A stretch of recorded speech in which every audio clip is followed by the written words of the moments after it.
at the end of Matthew, in that 28th chapter. What Jesus says, go therefore and make disciples of all nations, baptizing them in the name of the Father, and of the Son, and of the Holy Ghost. Jesus also makes a statement here.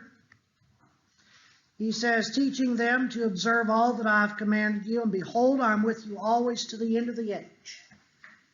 Now, I want you to think about that. Jesus is with us always, to the end of the age. One of the ways in which he is with us is through his word. The Apostle Paul, in Ephesians chapter 5, says in verse 15, look carefully how you walk, not as unwise, but as wise. The King James Version will say, redeeming the time. The English Standard Version says, making the best use of the time because the days are evil. Friends, I want to talk to you about something that I have struggled with in my life this morning, and that is borrowing. You know, a lot of times, and part of this lesson will go along the train of thought that the Bible has as far as a financial borrowing. But in 1 Kings, if we will, and one of the things that I wanted us to draw from what Paul says in Ephesians chapter 5 is we need to recognize the days are evil. We need to make the best use of our time.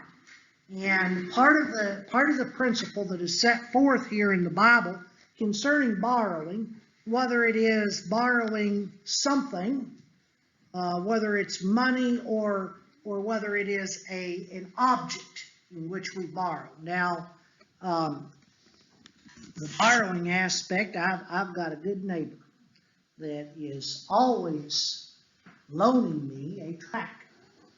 Jared Powell will remain nameless for this lesson. But, you know, every once in a while, Jared has a tractor and has this wonderful thing called a front end loader that mine doesn't have. And you know, it's very convenient. And so I find myself borrowing that tractor a good bit more than what I should. And I appreciate Jared allowing me to borrow that. But if we look at a principle that is set forth in 1 Kings chapter 6, I want to introduce the idea of this lesson with 1 Kings chapter 6 and begin with me in verse 1.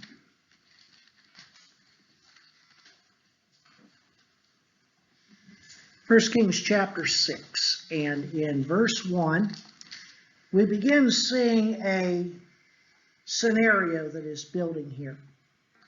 In the 480th year after the people of Israel came out of the land of Egypt, so Dennis, for 480 years, and I hope it doesn't take us this long in our Wednesday night Bible study, because we've been studying where they've come up out of the land of Egypt in the book of Exodus. I hope it doesn't take us 480 years to get to 1 Kings, but at the rate we move, it might. The 4th year of Solomon's reign over Israel, in the month of Ziph, which is the second month, he began to build the house of the Lord. I'm sorry, and this is the wrong. It is not 1 Kings, it's 2 Kings. I didn't catch my typo. 2 Kings chapter 6. 2 Kings chapter 6.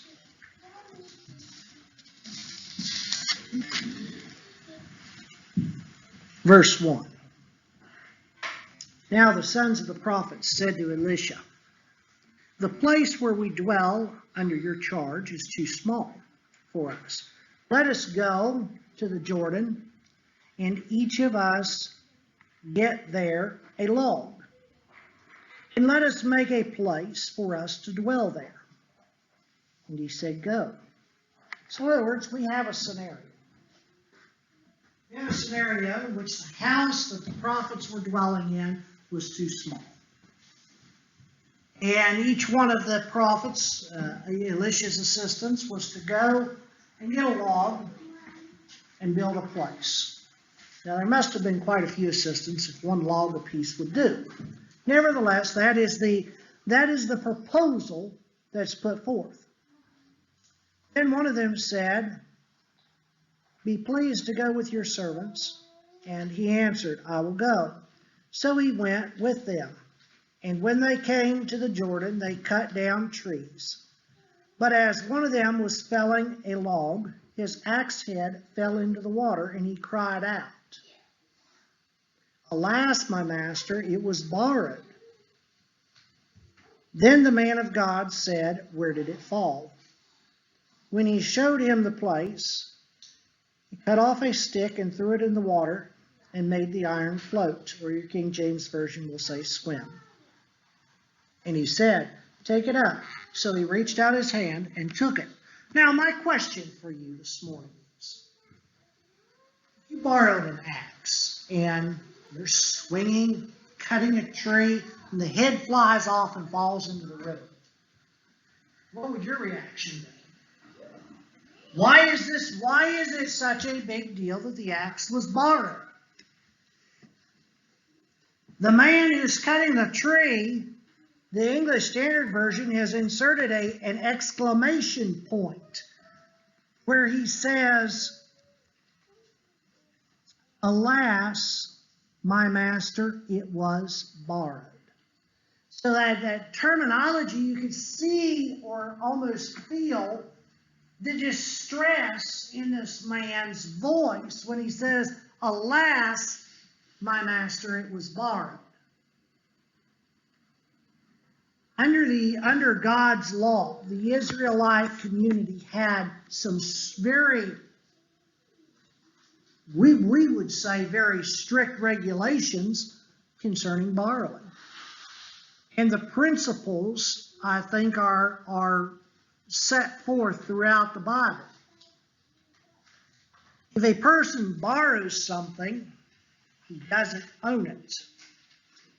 If he borrows something and does not own it, then he has a greater responsibility to that item or object to return it to the one who does own it in as good or better condition. Now, this has gotten me in trouble. This is why I brought up Jared's tractor. I borrowed Jared's tractor one time. What happens? The tire goes flat. Now, it's an old tire, right? It's been on there since before Jared bought the tractor, right? But what obligation do I have? It's a rear tire. I have to fix the rear tire. $750 later, I'm thinking, that might have been quite a bit towards a front end loader for my tractor. You know, so those big old tractor tires don't come cheap. Borrowed Jared's tractor a few months later. What happens? Front tire goes flat. Jared says, "I like loaning you my tractor." But there's an obligation there. When we borrow something, we want to return it in as good or better condition than what we borrowed it to begin with. So this was the principle that was set out. Now, I know that you guys might think that I harp on this sometimes, but or maybe you might think I'm stretching things. I've talked to people when we do Bible studies. When I turn to 2 Peter, and turn there with me if you will, 2 Peter chapter 1, Peter makes a very straightforward statement here that I think we need to understand as Christians is not a stretch of the imagination. The world will look at this passage when I'm doing Bible studies with people who are not Christians. Sometimes they think I'm stretching things. Been studying with a young lady out at Merrill's Ridge that is trying to get the concept. And quite frankly, I think actually two young girls, and they've been struggling with this concept. But Peter in 2 Peter chapter 1 verse 3 says this: His, being God, His divine power has granted to us all things that pertain to life and godliness. Now that simple statement that God has given us everything that pertains to life and godliness, do we believe that?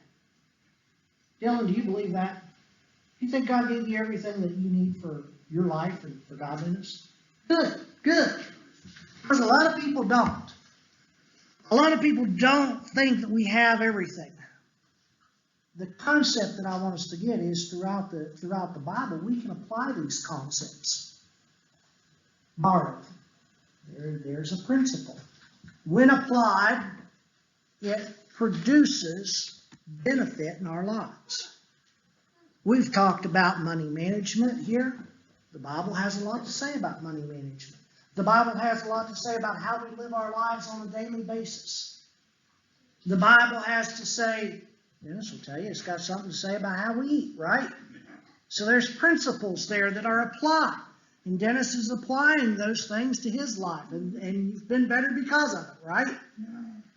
So I'm still thinking about that Mountain Dew case sitting on your porch. It's tempting you. But there are principles that we find in God's Word that produce a better, fuller life when we apply them. And I think the borrowing principle is one of those. I want to go back to Psalm 119. And I want you to think about this as I read Psalm 119 and verse 105.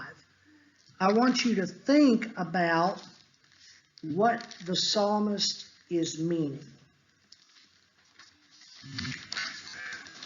Psalm 119, and down in verse 105, this is the longest chapter in the Bible, the longest psalm that was written. The psalmist says, "Your word is a lamp to my feet and a light to my path." Now, are you with me? The idea is that this book will illuminate the path that we should walk. This book, God's Word, guides our feet. And when we place our feet on the path that His Word illuminates, we have a better way to enact those principles. God's Word is a guidebook that when applied will, and I use quote marks, free us. I want to talk about that freeing aspect in regards to borrowing.